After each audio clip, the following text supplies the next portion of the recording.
For our afternoon meditation, please turn your Bibles with me sa pagpapatuloy natin ng pag-aaral sa Gospel of Luke. Luke chapter 1. Luke chapter 1 at dito ay pinag-aaralan natin ang kapanganakan o pagsilang ng ating Panginoong Jesus. Kaya niyo pong basahin ko muli beginning verse 26 hanggang sa kahulihan hanggang verse 38. So Luke chapter 1 beginning verse 26. In the 6th month, the angel Gabriel was sent from God to a city of Galilee named Nazareth, to a virgin betrothed to a man whose name was Joseph, of the house of David. And the virgin's name was Mary. And he came to her and said, "Greetings, O favored one, the Lord is with you." But she was greatly troubled at the saying, and tried to discern what sort of greeting this might be. And the angel said to her, "Do not be afraid, Mary, for you have found favor with God. And behold, you will receive in your womb and bear a son, and you shall call his name Jesus. He will be great, and he will be called the Son of the Most High. And the Lord God will give to him the throne of his father David, and he will reign over the house of Jacob forever, and of his kingdom there will be no end."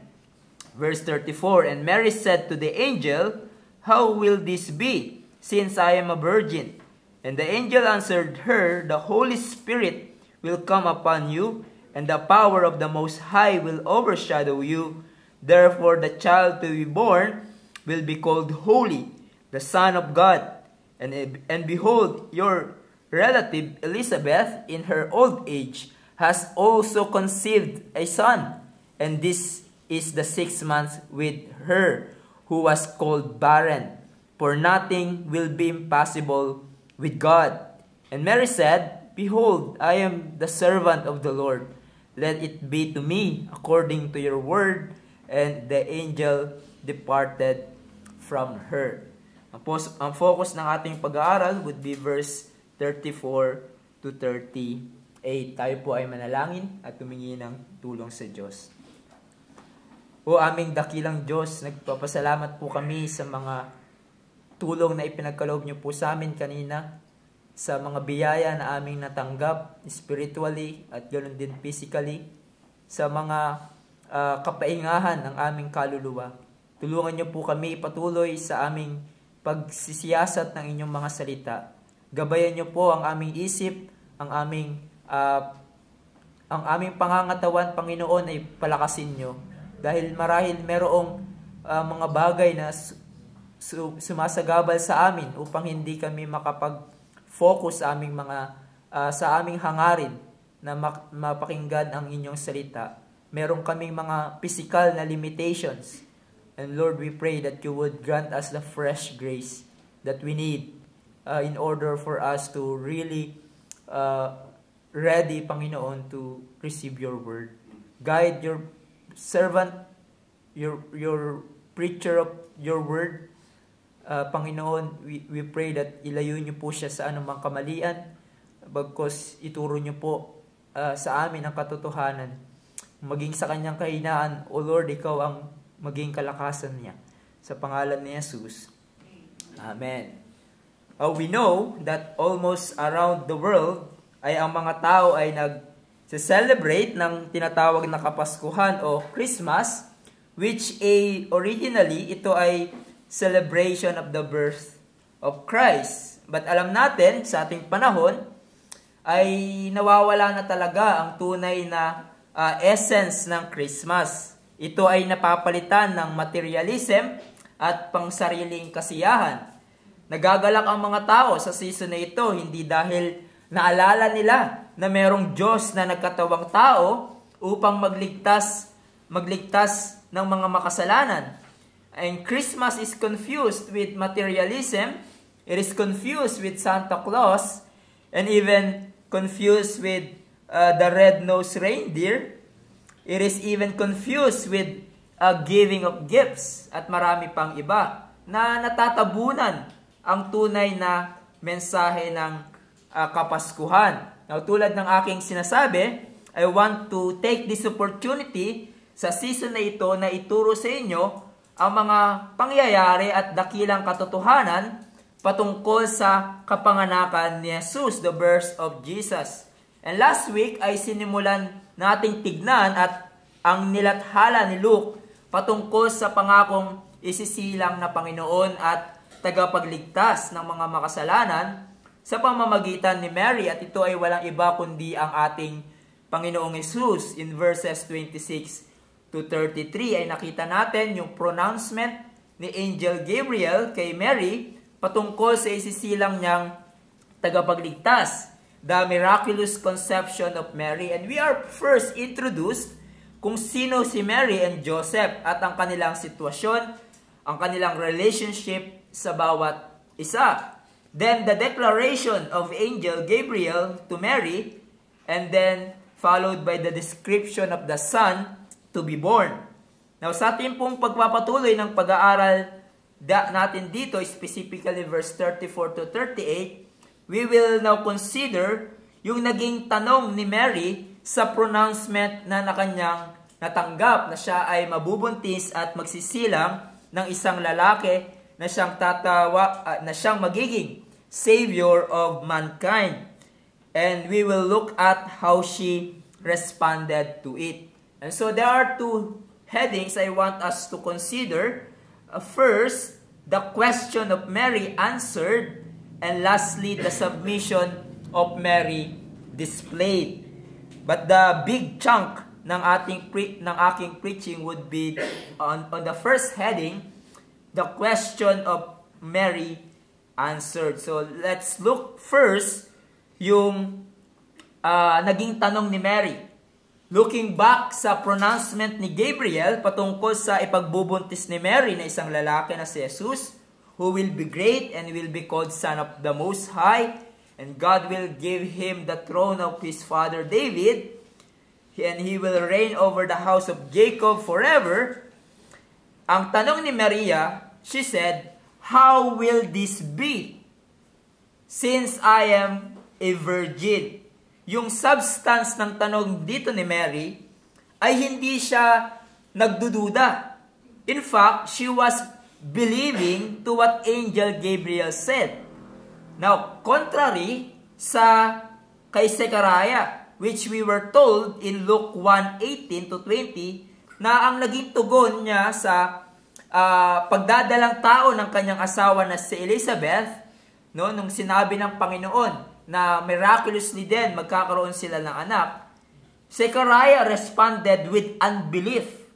Sabi sa kanya ni Angel Gabriel, kaya nga nagkaroon ng parang paghahatol sa kanya in verse 20, "And behold, you will be silent and unable to speak until the day that these things take place, because you did not believe my words, which we will be fulfilled in their time."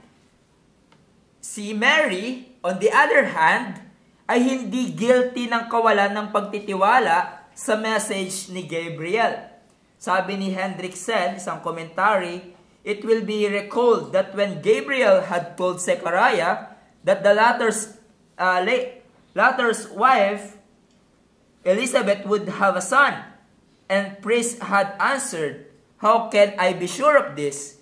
His response amounted to, "I can't believe it." Mary, on the other hand, is not guilty of lack of faith. She believes, but she is befuddled, bewildered, mystified. So, naniniwala si Mary sa sinabi ng anghel. She was believing, but siya ay may kalituhan.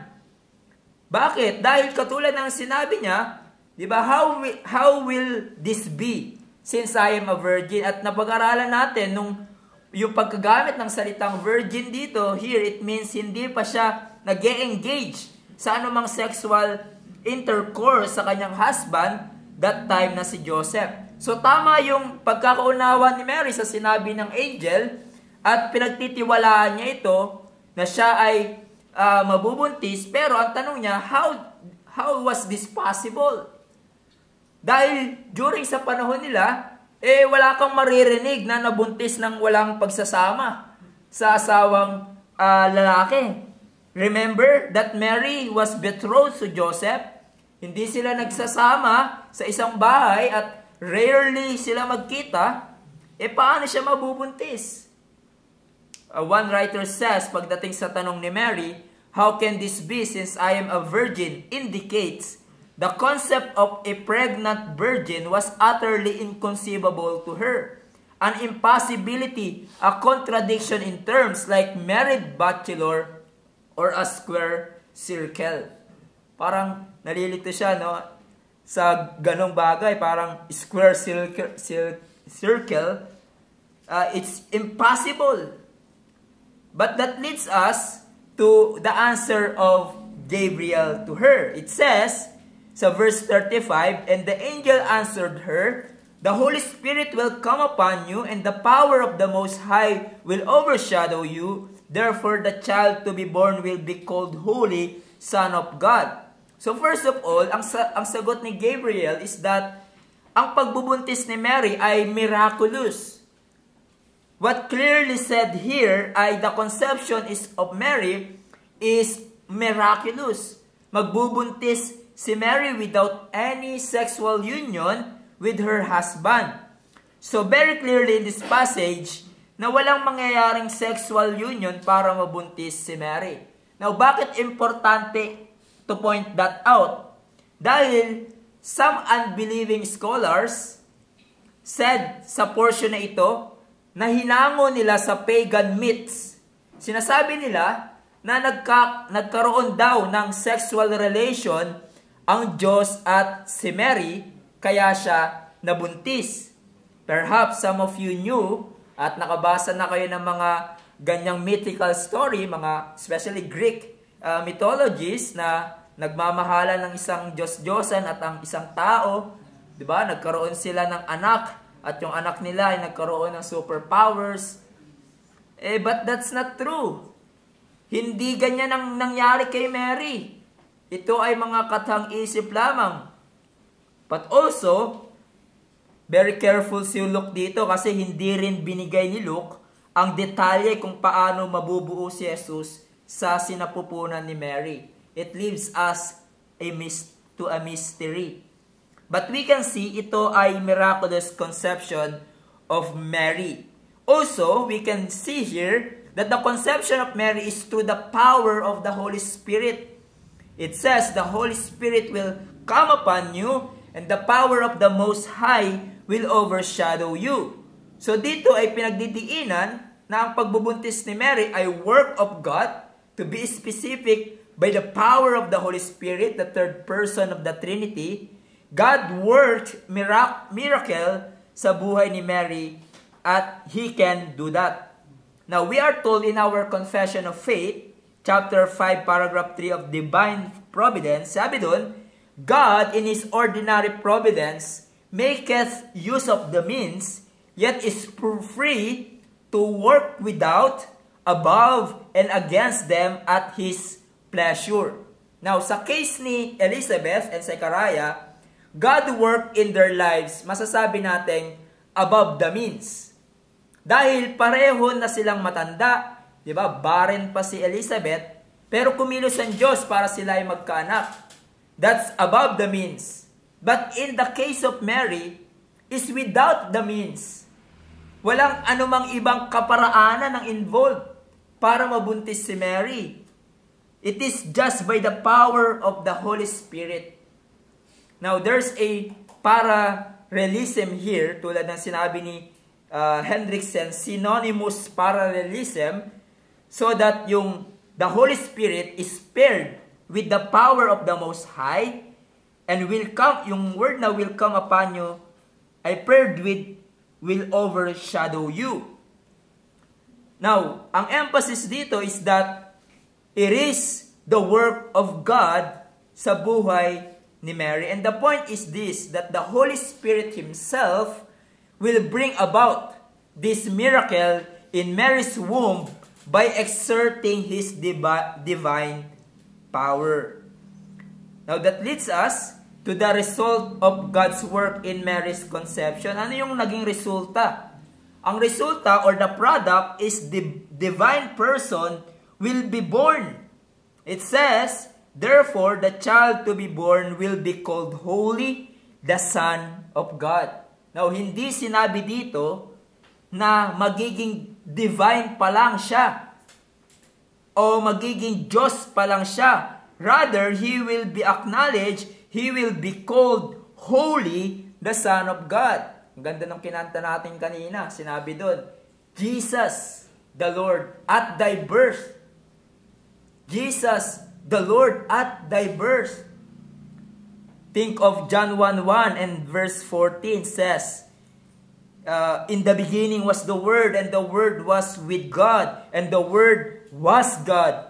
So the Word, referring here kay Jesus, pre-exist sa simula pa lang. And very direct na sinabi ni John, the Word, si Jesus, ay Diyos.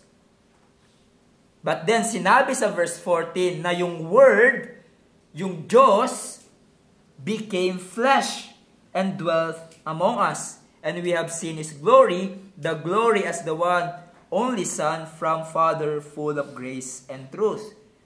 Ito yung sinasabi ni Angel Gabriel na mangyayari. God will become man. Na yung pagbubuntis ni Mary at ang kanyang ipapanganak ay divine. He is God. He is holy. Think of what Paul said, yung pinag-aralan natin in Philippians 2:6. Who though He was in the form of God, His very nature God, sabi ni Paul, siya ay Diyos, did not count equality with God a thing to be grasped, but emptied Himself by taking the form of a servant, being born in the likeness of man. So same thing, ang sinasabi ni Pablo, si Jesus na Diyos ay nagkatawang tao without ceasing to be God. Now, that leads us sa second part ng sagot ni Gabriel kay Mary. And it is, I believe it is an assurance para sa kanya. In verses 36, sabi doon, and behold, your relative Elizabeth in her old age has conceived a son, and the 6th month with her who was called barren, for nothing will be impossible with God. So first of all, we are introduced to Elizabeth na kamag-anak ni Mary. Again, as I have said last week, hindi malinaw kung paano sila related sa bawat isa dahil Elizabeth ay from the tribe of Levites. And pagdating kay Mary, hindi explicit kung saan tribe siya galing. And we can just assume na galing siya sa tribe of Judah dahil yung pangakong Messiah ay magmumula sa tribe of Judah. Merong nagsasabi na related si Elizabeth at Mary dahil sa nanay ni Maria. Siguro tita ni Maria yung nanay ni Elizabeth, something like that. But sinabi lang sa atin na magkamag-anak sila. And Angel Gabriel ay sinabi din kay Mary yung miraculous birth na mangyayari kay Elizabeth. Na siya ay matanda na, barren, ngunit siya ay magkakaanak. Bakit ito sinabi ni Gabriel kay Mary? To encourage her, to assure her sa kanyang kalagayan. Dahil nga, lito si Mary. And then Gabriel gave another assuring words sa verse 37, for nothing will be impossible with God. Alam nyo, I love yung literal Greek text sa pagkakabasa dito. Dahil literally, ganito po yung pagkakasabi. No word, rema, of God can fail. Yung Old American Standard Version, maganda yung kanilang pagkaka-translate. Kasi usually, mababasa lang natin, nothing will be impossible with God. But sa kanila, more literally translation, sabi doon, for no word from God shall be void of power. In other words, sinasabi ni Gabriel, Mary, hindi magfe-fail ang pangako ng Diyos sa'yo. Hindi magbabago ang kanyang sinasabi. And you can hold firmly and trust His words. With God, nothing will be impossible. Pinatunayan niya ito kay Elizabeth and Zachariah. Nanalangin sila na magkakaanak napakatagal. And the promise of God came to them. At ito ay nangyari. Tinupad ng Diyos ang kanyang sinabi at sila ay magkakaanak. And therefore, sinasabi ni Gabriel, God was able to fulfill His promise to you, Mary. He is able to fulfill His promise to you. Na pagbubuntis mo ay Son of God without any help from Joseph.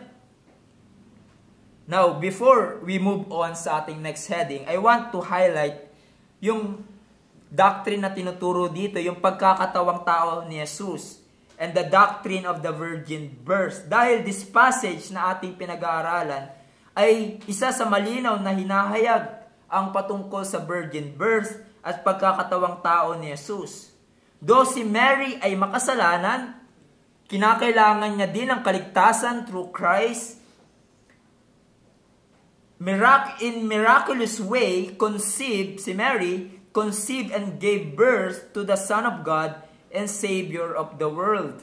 R.C. Sproul puts it in this way: His conception occurred by the power of the Holy Spirit. This was a miracle in the strictest sense of all. It was an act that only God could bring to pass. God alone can bring something out of nothing, life out of death, fertility from a barren woman, and virgin birth. So, nabuntis si Mary by the power of God without any sexual union with her husband na si Joseph. But also we see here yung pagiging tunay na tao ni Jesus o ang kanyang pagkakatawang tao. So, siya ay Diyos na nagkatawang tao. Hindi siya naging less God nang siya ay naging tao. Neither He is anything less than man. We believe that Jesus is truly God and truly man. Totoong Diyos at totoong tao. At para maligtas ang mga makasalanan, kinakailangan na yung tagapagligtas ay walang kasalanan, totoong tao, at siya ay Diyos. At itong tatlo na ito ay totoo kay Jesus. Thus, He is the perfect Savior. Siya ang nararapat at perpektong tagapagligtas na magtutubos sa ating kasalanan. That's why this account of Luke is very important. Dahil yung tatlo na yan, sinless, God, and man, ay hinayag dito ni Luke ng napakalinaw. Si Jesus ay walang kasalanan, holy. Si Jesus ay Diyos, Son of God, Son of the Most High God. And He is truly man, born of a virgin. Now let's look at the passages na nagpapakita sa atin kung bakit kinakailangan magkatawang tao ng Diyos na si Jesus para sa kaligtasan ng mga kasalanan. And we will look at primarily in the book of Hebrews. Now, we will not dig in dito, but just want to make a point kung bakit kinakailangan magkatawang tao ng Diyos para sa kaligtasan ng mga kasalanan. Hebrews 2:14, for example. Hebrews 2:14. Sinabi doon, since therefore the children share in flesh and blood, He Himself likewise partook of the same things. Ibig sabihin, He became man, that through death, He might destroy the one who has the power of death, that is the devil. In other words, ang Diyos ay kinuha niya ang pagkakatawang tao para mamatay. Dahil kung hindi siya nagkatawang tao, hindi siya mamamatay because God cannot die. And so Jesus took humanity to die through His death. and through his death he might destroy the one who has power of death. Later, sasabihin sa Hebrews 9:22, di ba? Without shedding of blood, there's no forgiveness of sins. So, meron dapat magdanak ng dugo at mamatay para sa makasalanan. Para maligtas. At si Jesus ay nagkatawang tao para dumanak ang kanyang dugo at mamatay para sa ating kaligtasan. Hebrews 7:25. Hebrews 7:25 and following. Consequently, he is able to save to the uttermost those who draw near to God through him, since he always lives to make intercession for them. For it was indeed fitting that we should have such a high priest, holy, innocent, unstained, separated from sinners, and exalted above the heavens. He has no need, like those high priests, to offer sacrifices daily, first for his own sins, and then for those of the people, since he did once for all when he offered up himself. For the law appoints men in their weakness as high priests, but the word of the oath, which came later than the law, appoints a son who has been made perfect forever. So dito binibigyan ng diin na yung tagapagligtas sa kasalanan at tagapamagitan natin sa Diyos ay marapat walang bahid ng kasalanan. Dahil kung meron siyang bahid ng kasalanan, siya man din ay makasalanan at nangangailangan ng paglilinis ng kaligtasan. But here we are told that Jesus Christ, our high priest, siya ay sinless. That's why he is fit to be a savior of sinners. He is able to the uttermost, to save to the uttermost those who draw near to God through him. That's why si Jesus ay pinanganak ng walang bahid ng kasalanan. Kaya si Jesus lang ang natatanging tagapagligtas, a perfect savior of sinner. Why? Dahil siya ay Diyos, nagkatawang tao at walang bahid ng kasalanan. Just like what Luke described for us in the account of conception of Mary. Now, kung ikaw ay hindi pa mananampalataya ngayon, these passages tell you, tanging si Jesus, tanging si Christ is the perfect Savior para ikaw ay maligtas sa iyong kasalanan. He is perfectly suited to save you from your sin because He is God, truly man, and sinless. At tinatawagan niya kayo to believe in Him. There's no other way, there's no other Savior that could save you from sins. It's only through Christ, the perfect Savior.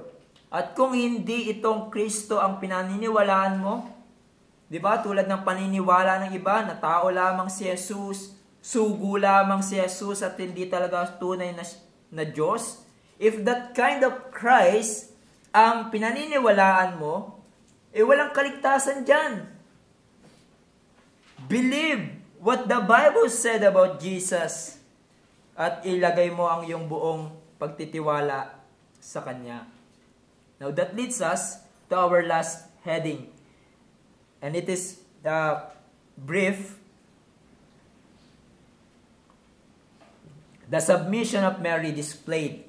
Verse 36.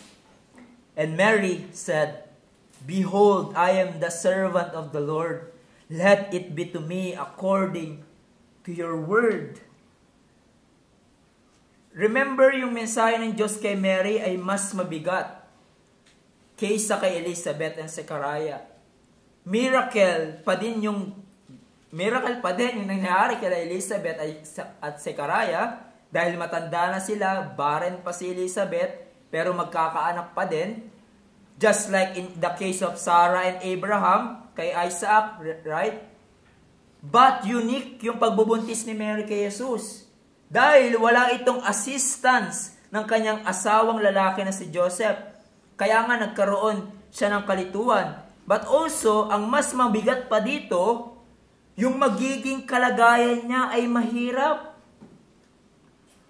Alam niyo, nung pinag-aaralan ko ito, nakita ko na sobrang hirap pala talaga ng sitwasyon ni Mary na magbuntis during their times. In other words, it put Mary to a potential danger. Kasi sa ating panahon, di ba, dahil masyado tayong, yung mga tao manhid, yung mga tao sa usapin ng premarital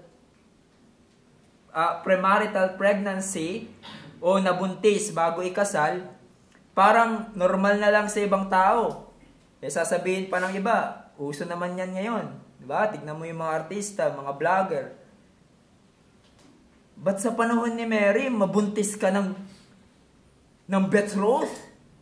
It was extremely dangerous at sobrang embarrassing.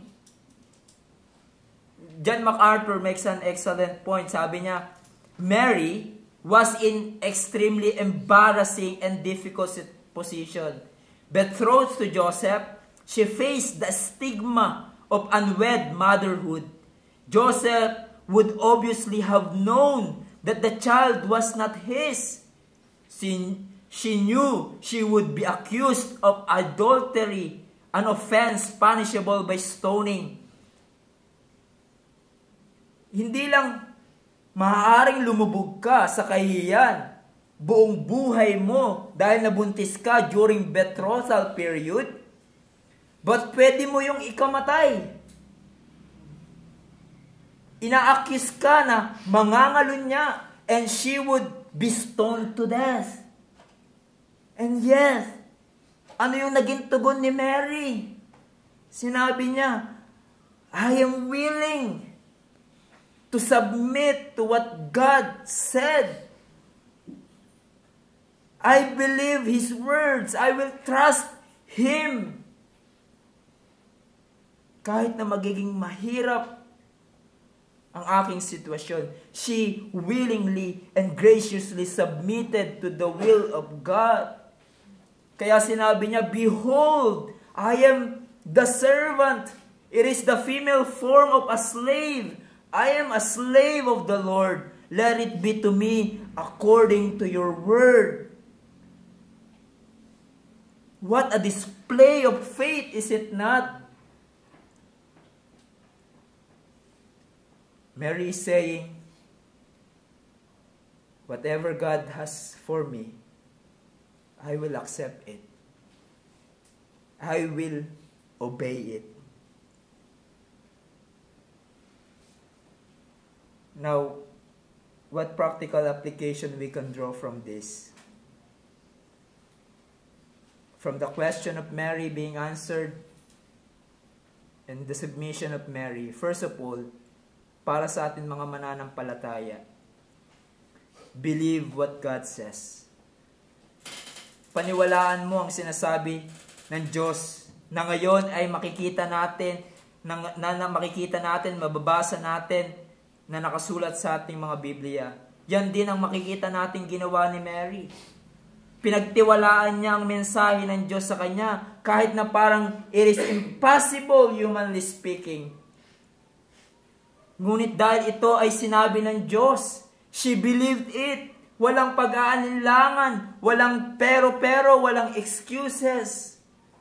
Just like Abraham in Romans 4:20 that says, no unbelief made him, si Abraham, waver concerning the promise of God, but he grew strong in his faith as she gave glory to God, fully convinced that God was able to do what He had promised. And same thing kay Mary. Merong sinabi ang Panginoon, pinanghawakan niya ito, and he fully convinced that God was able to do what He had promised. At tayo din bilang mga mananampalataya, let us hold fast. Let us trust what God says to His words. In the face ng mga mahihirap na sitwasyon, halimbawa ng ating buhay, believe what God says and don't waver. Kung sinabi ng Diyos, halimbawa in Romans 8:28, And we know that those who love God, all things work together for good, for those who are called according to His purpose. Whatever your situation may be, believe those words. By His help, in the face of temptation, believe what God says. For example, in 1 Corinthians 10:13, therefore let anyone who thinks that he stands take heed lest he fall. No temptation has overtaken you that is not common to man. God is faithful, and He will not let you to be tempted beyond your ability. What with the temptation, He will also provide the way of escape that you may be able to endure it. Do you believe that? Sa pagharap mo sa temptation, God is telling us, believe it. Don't give up. Trust His words sa anumang sitwasyon ng iyong buhay. Trust and obey it. And that's what God requires of us, brethren. At maging sa inyo na hindi pa mananampalataya, God is telling you, you trust His words. Trust the good news of the Lord Jesus Christ. God requires you to believe the gospel, to believe na maaari kang maligtas at mapatawad sa iyong kasalanan sa pamamagitan ni Jesus. Kung ikaw ay magsisisi at magsusuko ng iyong buhay sa Kanya for your salvation. But secondly, submit to the will of God. By God's grace, let's imitate here the attitude of Mary. His willing and humble, her willing and humble submission to the will of God. No buts. But Lord, sayang ang kita pag Sunday kung hindi ako magtrabaho. But Lord, tatanda akong dalaga o binata kapag hindi ko in-entertain yung unbeliever na nanliligaw sa akin o nagugustuhan ko. But Lord, it will cause me pain and uncomfortable life kung susundin ko ang kalooban mo. Submission to God's will and genuine trust to God's will are no buts, but rather even if, Lord, it will cost me to suffer. Kung ito ang iyong kalooban, let your will be done. Even if you slay me, yet I will trust you. Even if it will cause me pain, ano man ang maging kapalit, I will submit sa iyong kalooban. And Mary is a good example of humble submission to God's will. Even though hindi niya alam kung paano masasakatuparan yung sinabi sa kanya. Even though she didn't fully understand what's happening in her life. Ngunit dahil malinaw na may sinabi ang Panginoon, at ito ay malinaw na kalooban sa kanya, she submitted to God's will. She trusted God anyway. And may it be true of us, brethren. May mga bagay na pinangyayari sa atin ng Diyos na minsan hindi natin maarok. Hindi natin lubos maintindihan why this is happening in my life. Ngunit dahil alam natin na ang Diyos ay sovereign sa lahat ng bagay, we know His words, that He works all things together for our good, that God is too good to be unkind and He is too wise to be mistaken. We know what He said to His words, and we say with Mary, Lord, if that's your will, I will trust you and will submit to you. What God tells me to do, I will do it. Ngunit alam natin, that's not always the case sa ating buhay. That's not always the case. We want our own way, our own terms. And so we need the help of God every day. Nabigyan tayo niya ng biyaya na sumunod sa kanyang kalooban. We cry to God, Lord, I believe. Help my unbelief. But then medyo nabanggit ko na din ito, obey God's will even though it may be difficult. Obey what God says. That's we can see in Mary.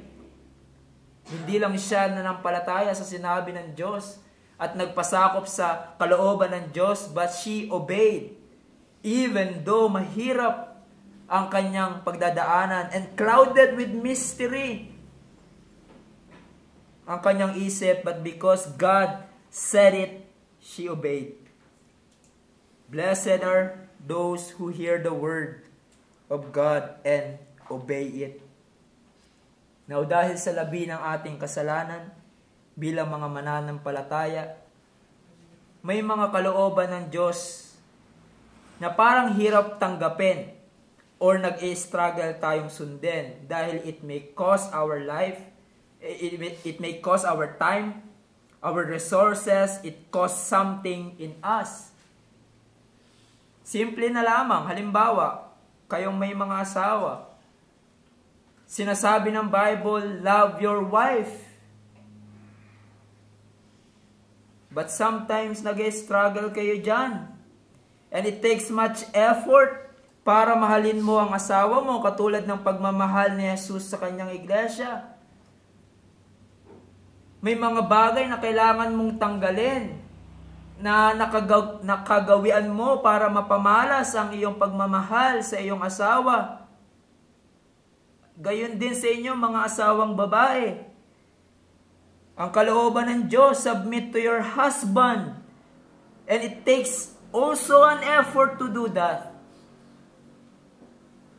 Kailangan mong patayin ang iyong selfishness, ang iyong pride upang magpasakop ka sa iyong asawang lalaki. What are you going to do? Sa malinaw na sinasabi ng salita ng Diyos in that area.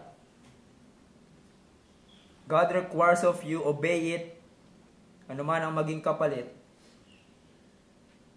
Even though it may be difficult to do so. Sa araw ng linggo, the Lord's Day, ang kalooban ng Diyos ay present ka sa araw ng kanyang tinalagang pagsamba. Observe the Lord's Day, the Christian Sabbath, holy. Tapos napunta ka pa sa Reformed Baptist, maghapon ng pagsamba. And for some of you, it's difficult to do that. Nag-i-struggle kayo. At marami pang kalooban ng Diyos na kala natin minsan madaling sundin at gawin. Gawan agad ng desisyon. And yet, nag-i-struggle tayo. Ngunit sa kabila ng mga ito, sa tulong ng Panginoon at karunungan na ipinagkakaloob niya sa atin, sa pamamagitan ng kanyang salita, by God's help, we obey the will of God. What God said, even though it may be difficult to do so. Even though it costs us something. But ang encouragement naman sa atin ay obedience to God's will is the path of joy. Sabi nga sa ating hymn, di ba? Trust and obey. For there's no other way to be happy in Jesus but to trust and obey. There's blessing when we obey what God has said. There, the smile of God when we obey Him even though it's difficult. But then lastly, I want to point out, God looks at Mary with grace and bless her. Or let me put it in another way. God condescends to Mary, a lowly maiden, to bless her and use her for His purpose. Mary was nobody. Isang hamak na babae. Ngunit sa biyaya ng Diyos ay ginamit siyang instrumento na magsisilang ng tagapagligtas ng mga makasalanan. Is it not always ang pamamaraan ng Diyos? Using a lowly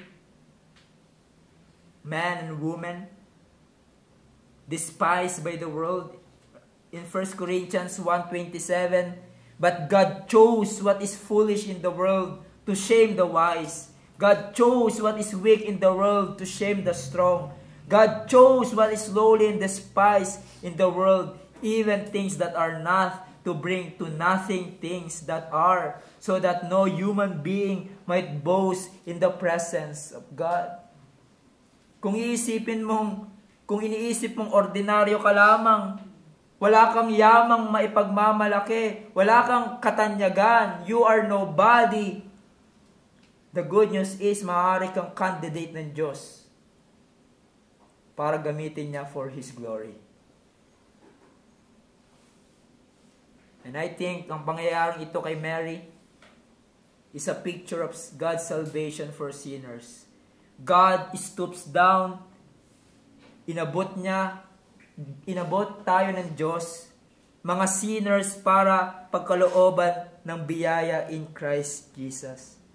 And you may be thinking, I am nobody, I am a sinner, why would God take care of me? Why would God look upon me and have pity on me? One thing I know, it's grace. It's all grace. We don't deserve it. Hindi deserve ni Mary ang biyaya ng Diyos. And that's salvation is all about. Inabot tayo ng biyaya ng Diyos sa pamamagitan ng kanyang anak na si Jesus para tayo ay maligtas. This is the good news proclaimed here sa ating pinag-aaralan. God stooped down, became man to save sinners like you and me. To save His people from their sins. And now, He is calling everyone.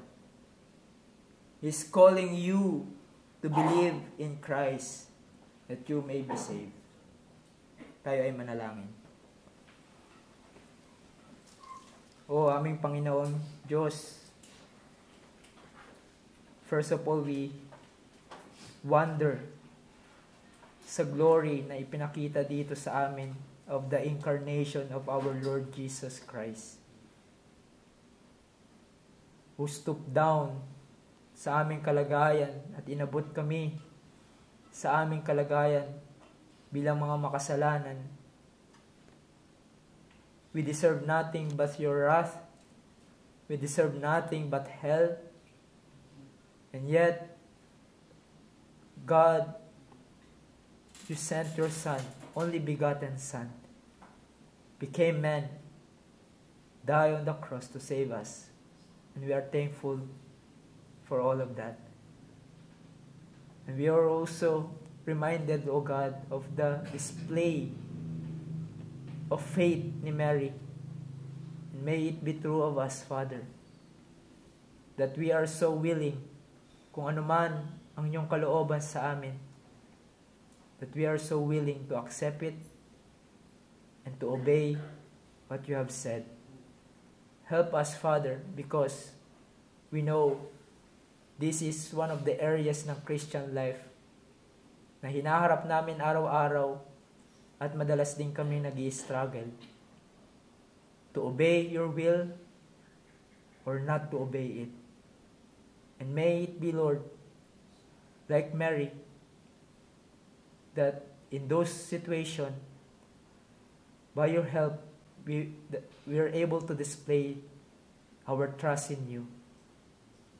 And be able to say like Mary, whatever your will for us, Lord, I will accept it and I will do it. Salamat po, Panginoon, sa paalala sa amin. In Christ's name.